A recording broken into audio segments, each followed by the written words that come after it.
Greetings, Excellencies, ladies and gentlemen. Welcome to the UN Movie Society's Shakespeare at the UN, celebrating English Language Day 2026 and the bard's enduring relevance to our global mission. Shakespeare's literature transcends mere words. It mirrors our shared humanity, echoing the very essence of the UN. His work speaks across every border and every tongue, a common currency of the human spirit, connecting cultures that might otherwise never meet. He wrote about the texture of ordinary life, and yet somehow captured what we most struggle to say, what it costs to be human, what we owe one another, and what we share beneath our differences. Every grief, every injustice, every moment of joy, he found the words, and in finding them, he reminds us that none of us carries these things alone. That is precisely why we are here today at the United Nations. The UN was built on the conviction that across every language, culture, and conflict, there is a shared humanity worth defending. Shakespeare believed the same. On this English Language Day, we are honored to bring together extraordinary artists across the globe, performing in Chinese, French, Spanish, sign language, Japanese, and English to illuminate the UN's own pillars of human rights and peace and security through his words. We are deeply grateful to all who made this possible. We thank His Excellency Archie Young, DPR of the United Kingdom to the UN, for his presence and his opening remarks today. We are honored by the participation of Shakespeare's Globe and its artistic director, Michelle Terry, whose presentation of Shylock's landmark speech, so profound a meditation on human dignity, is performed by the late Adrian Schiller, one of Britain's most distinguished classical actors. We thank the Royal Centre School of Speech and Drama and its principal and CEO, Josette Bouchon-Mingo, whose performers bring us voices from Henry V, Titus Andronicus, Macbeth, and Richard II. We are grateful to the Royal Shakespeare Company and its co-artistic directors Daniel Evans and Tamara Harvey for their reflections on this occasion. And we thank Professor Michael Dobson, Director of the Shakespeare Institute, for bringing his scholarship to close our program. We also extend our warmest thanks to all our brilliant performing actors, including Yamato Kochi and Maimi, joining us from Japan, Petro Ninovsky, representing Ukraine, and Richard Keith from the Royal Academy of Dramatic Arts, RADA, whose artistry reminds us that Shakespeare belongs to every nation. To those joining us from around the world, we are glad you're here. Welcome to Shakespeare at the UN. All the world's a stage. Particularly true here at the United Nations, the world's stage. The UK mission to the UN is delighted to celebrate Shakespeare's birthday and English Language Day. And on a personal level, this is particularly meaningful for me. My mum and stepdad were both actors, so this is a chance for me to honour their memory. Now, as diplomats here at the UN, we need to understand the motivations and interests of our counterparts from across the world. Shakespeare's insights help us understand the people we're working with, whether it's their vaulting ambition or modest doubt, or their honour, truth, and loyalty. Shakespeare's work also grapples with many of the issues that we face here. Questions of sovereignty, power, leadership, such as in the tragedies or the history plays, where the horrors of war and the fragility of peace are also central themes. Issues of rights and freedoms, such as the right to a fair trial in The Merchant of Venice or freedom from religious persecution in As You Like It. The importance of nature is another central theme, especially in his sonnets. So long as men can breathe or eyes can see, so long lives this, and this gives life to thee. And the importance of humanitarian assistance and protecting the vulnerable, as in the stranger's case from Sir Thomas More. Now, we are working at the UN to make a positive impact on these and many other issues. And to do so, we must speak truth to power, just as Kent does to King Lear. Now, Shakespeare was holding a mirror to the world 400 years ago, and that mirror is as sharp and revealing today. He pricks our conscience, pierces our pretension. He helps us understand human judgment and motivation, our fears and fallibility, our hopes and our humanity. Enjoy. Hello, I'm Tamara Harvey. And I'm Daniel Evans. And we are the co-artistic directors of the Royal Shakespeare Company. And we are thrilled once again this year to support the UN Movie Society's Shakespeare at the United Nations project. Over 50% of the world's young people come into contact with Shakespeare at some point during their learning. And Shakespeare's works continue to be globally resonant, deepening our understanding of ourselves, each other, and the world around us, and bringing joy. And we both passionately believe that great storytelling can help change the world. And perhaps theatre, and particularly Shakespeare, can do so. It brings a group of relative strangers together and forms a cohesive audience that hears a story unfold right in front of their eyes. So our thanks to the United Nations for continuing to celebrate the legacy and the resonance of this extraordinary playwright. Hello, my name's Michelle Terry and I'm the Artistic Director of Shakespeare's Globe in London. At the time of recording this message, there are 4 amazing human beings in a spaceship flying back from the far side of the moon. They have gone further into outer space than any other human being has ever gone before, and they are sending us back the most awe-inspiring images of the moon, of course, but also our incredible planet as it hangs so perfectly and so delicately in that cosmic universe. Victor Glover, the pilot of the Artemis II mission, when he looked back to Earth from space, felt compelled to remind us that no matter where you're from or what you look like, we are all one people. Which makes it even harder to believe that on our little planet there are people right now who seem more interested in dividing and dehumanizing and destroying than they are in coming together and seeing each other as one. Shakespeare's plays remind us that we've not really been any different. Those plays also remind us that there is another way. So just as scientists are explaining to us why the journey to the moon matters, that we need to keep pushing the boundaries and exploring the possibilities of outer space, I think that Shakespeare reminds us that we also need to keep pushing the boundaries and exploring the possibilities of our inner space. In A Midsummer Night's Dream, he asks us to take time to pause, because in that pause, some inner space is created, and our imagination has time to consider. Consider the state we're in, and consider another way. That seems to be one of the roles of art at the moment, which is to create the pause to look at amazing photographs of our planet hanging in space, and the pause to come together in a theatre or a room to watch a play or a scene. This speech from one of the greatest writers, spoken by one of the greatest actors, asks us to take time to pause, to make space and to consider. Consider our shared and common humanity. Consider the possibility that we are all one people. Consider the state those people are in right now, and consider another way. In the face of so much horror and unbridled hate, Shakespeare does remind us that we do have a choice. And in the face of hate, there is always another way, and that way is love. So, with great love to you all, from us all at Shakespeare's Globe.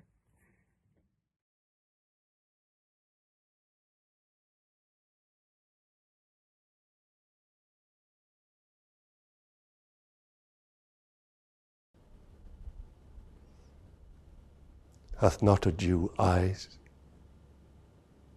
Hath not a Jew hands, organs, dimensions, senses, affections, passions,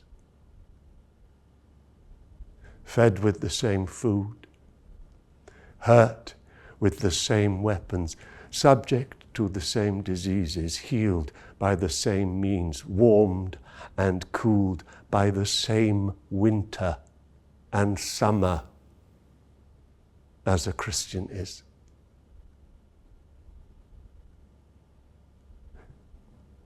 If you prick us, do we not bleed? If you tickle us, do we not laugh? If you poison us, do we not die? And if you wrong us, shall we not revenge?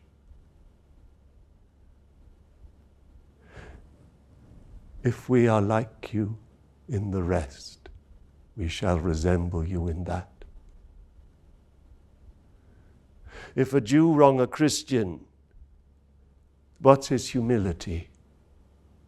Revenge. If a Christian wrong a Jew, what should his sufferance be by Christian example? Why revenge? The villainy you teach me, I will execute, and it shall go hard, but I will better the instruction. Hello, my name is Josette Bushell-Mingo, Principal and CEO of the Royal Central School of Speech and Drama, University of London. Royal Central is thrilled to once again contribute to this wonderful project to celebrate English Language Day at the United Nations and marking the birth of Shakespeare. We extend our thanks to the United Nations Movie Society and its president, our former student, Brenda Vongova, for inviting us to collaborate with you once again. Thank you. This year, the speeches we present reflect the increasing importance of peace, security, and human rights, especially against the backdrop we find ourselves in as a civilization at this moment in time. I would like to extend my deepest thanks to the following members of our alumni community for their contributions to this celebration. Qi Peng Wang, performing a monologue from Henry V in Chinese. Solon Mara Lewis, performing a monologue from Titus Andronicus in French. Nina Fogg, performing a speech from Macbeth in English. And Juan José Galeano Pareja, performing a speech from Richard II, Spanish spoken and sign language. Across his plays and poetry, Shakespeare consistently challenged the abuse of power, championed justice, and called for peace built on equality and mutual respect, values as vital today as when they were written. His works span 4 centuries, yet speak with remarkable relevance to the world we live today, challenging every generation to strive harder for justice, reconciliation, and equal dignity for all. I say this every year, but without question, I believe the arts are fundamental to who we are, for our memory, community, family, history, language, faiths, for our families, for our children, for all that is terrible in us, but also to remind us of who we can be, the best of us. Thank you once again. I wish you a happy English Language Day from all of us here at the Royal Central School of Speech and Drama, London, United Kingdom.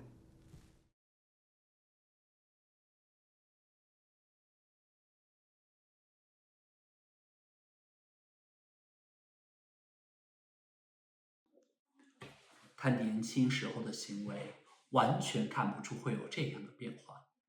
当他的父王咽下最后一口气的时候，他仿佛变了，他身上的轻狂与狂妄仿佛也一同死去了。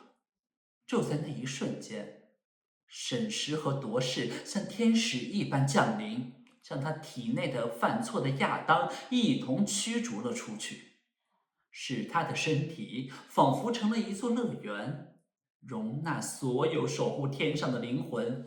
从未有人如此的突然变成了一位学者，从未见过改革像洪水一般的汹涌而来，像如此的猛烈，如此的汹涌。就像那头多头怪物一般的骄傲与放纵，也从未有过人像这样的迅速的、猛烈的被驱逐出位，就像发生在刚才那位国王身上一样。我们为他的变化而感到蒙福。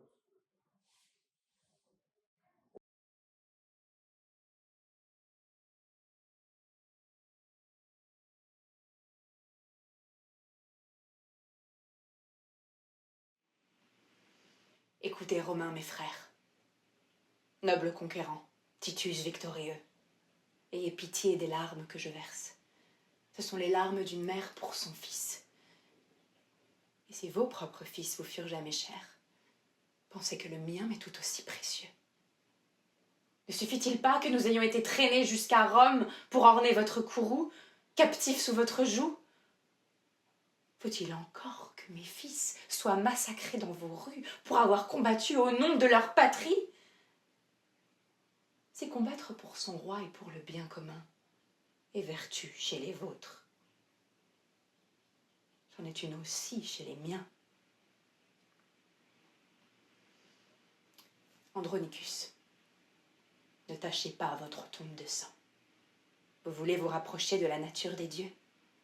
Alors, soyez clément. La clémence est la véritable marque de la noblesse.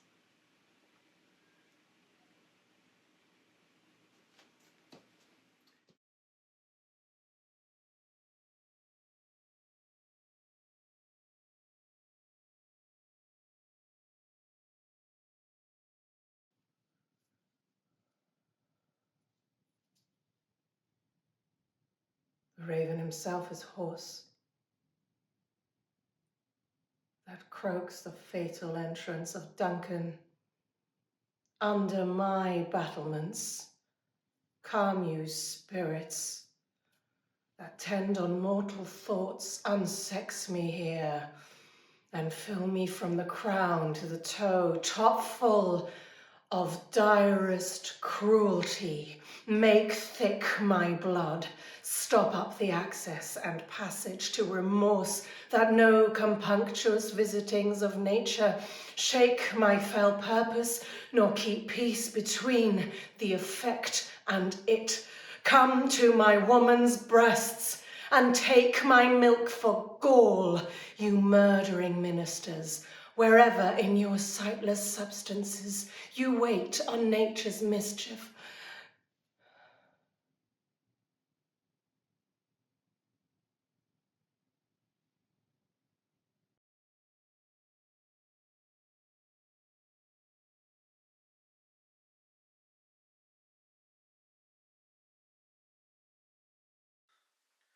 Por favor, sentémonos en el suelo. Vamos a contar historias tristes sobre reyes muertos. A algunos les quitaron la corona. A otros los mataron en la guerra.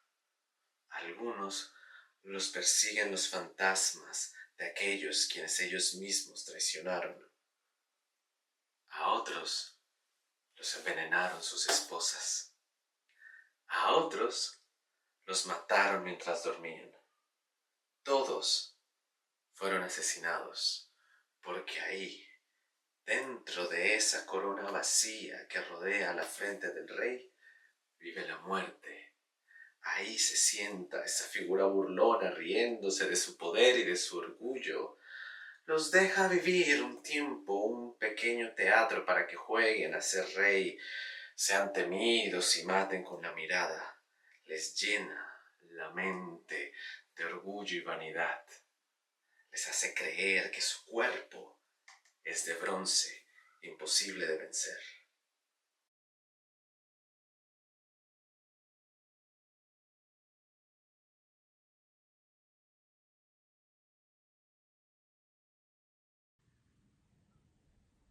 When in disgrace with fortune in men's eyes, I all alone beweep my outcast state. In trouble, deaf heaven with my bootless cries, and look upon myself and curse my fate.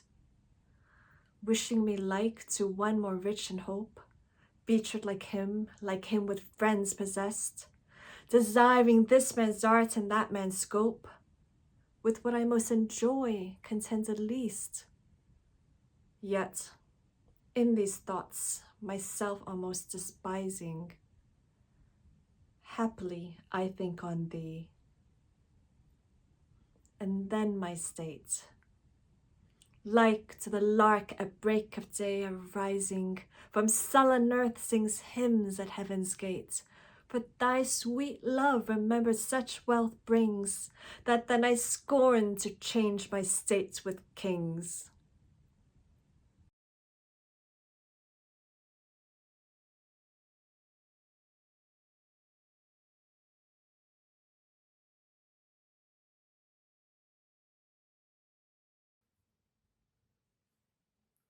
rebellious subjects, enemies to peace, profaners of this neighbour's stained steel. Will they not hear? What ho, you men, you beasts, that quench the fire of your pernicious rage with purple fountains issuing from your veins? Throw your mistempered weapons to the ground and hear the sentence of your moved prince.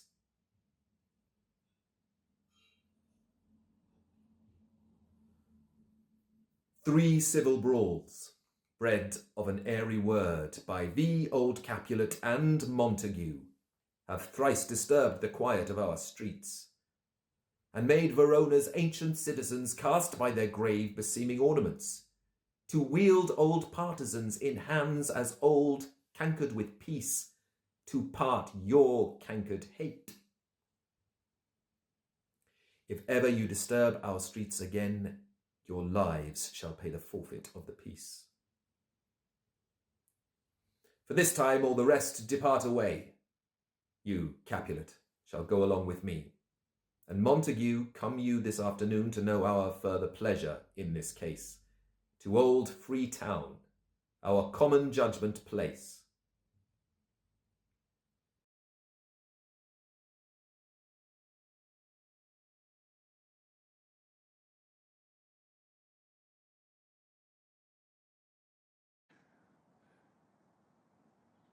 今日の戦闘は消えゆく雲と明かりを増す光が競い合う明け方の戦いそっくりだ。今一方が優位に立つとすぐに他方がそれをしのぐ。なんて哀れな光景だ。残酷な時勢だ。ライオンどもが住処を奪い合って戦うとき、いつも罪もない子羊たちがその巻き添えを食う。哀れみを、哀れみをかけたまえ。情け深い天よ。神様、私には朴訥な羊飼いの暮らしの方がよほど幸せに思えます。今の私のように丘の上に座り、日時計のメモリを一つ一つ丹念に刻みつけ、それを見て時の歩みを知る。何分でちょうど1時間になるか、何時間で丸1日になるか、何日で1年が終わるか、何年で人の一生が尽きるか。それが分かると次に時間を振り分ける。何時間羊の世話にかけるべきか、何時間瞑想にふけるべきか、何時間楽しい気晴らしにかけるべきか。何日経てば雌羊は子をはらみ、何週間経てばその無垢な生き物は子羊を産み落とすか。そんな風に何分、何時間、何日、何週、何ヶ月、何年かがそれぞれの使命を帯びて過ぎてゆき、やがて白髪頭を静かな墓へ送り込み、爽やかな木陰での日々のまどろみの中で、なんて甘く素晴らしい人生だろう。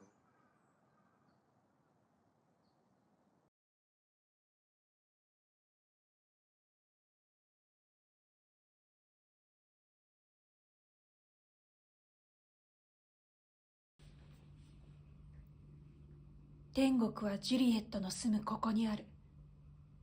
猫も犬も子ネズミも取るに足らない生き物も皆この天国に住み、ジュリエットを見ることができるのに、ロミオには許されない。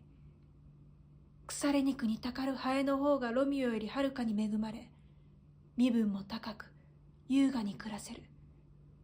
かわいいジュリエットの奇跡のような白い手にとどまり、あの唇から永遠の祝福を盗むこともできるのだから。だがロミオには許されない。ロミオは追放。ハエにすら許されることも捨てていかねばならない。ハエは自由なのに、僕は追放だ。追放は嫌だ。追放？追放の一言で僕を切り苛むのですか？隠れる？嫌です。悲しい胸のため息が霧となって立ち上り、僕を追っ手の目から隠してくれるのでない限り。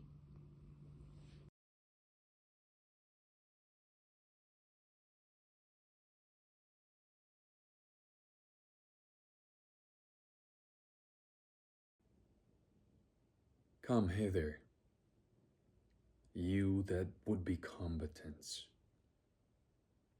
Henceforth I charge you, as you love our favor, quite to forget this quarrel and the cause. And you, my lords, remember where we are. If they perceive dissension in our looks, and that within ourselves we disagree, how will their grudging stomachs be provoked to willful disobedience and rebel? Besides, what infamy will there arise when foreign princes shall be certified that for a toy, a thing of no regard, King Henry's peers and chief nobility destroyed themselves and lost the realm of France? Oh, think upon the conquest of my father, my tender years, and let us not forego that for a trifle that was bought with blood. Let me be umpire in this doubtful strife. I see no reason, if I wear this rose, that anyone should therefore be suspicious I more inclined to Somerset than York. Both are my kinsmen, and I love them both. As well they may upbraid me with my crown, because forsooth the King of Scots is crowned. But your discretions better can persuade than I am able to instruct or teach. And therefore, as we hither came in peace, so let us still continue peace and love. Hello, my name's Professor Michael Dobson. I'm the director of the Shakespeare Institute in Stratford-upon-Avon, which is a research department of the University of Birmingham. I'm very happy to be part of this programme of extracts from Shakespeare and thoughts about Shakespeare at the United Nations and in relation to the aspirations and goals of the United Nations. As we've seen, in many ways, Shakespeare's plays resonate with the desire for peace and, above all, the desire for dialogue. It's not that Shakespeare himself, in person, makes great speeches about how we should all be nice to each other. It's just that his plays show us the consequences of war, the consequences of grief, and also ways in the comedies in which we might imagine communities nonetheless putting themselves back together, families being reunited, trauma slipping into the past. The point about Shakespeare is not so much what the characters individually say, but the fact that they all have the right to speak.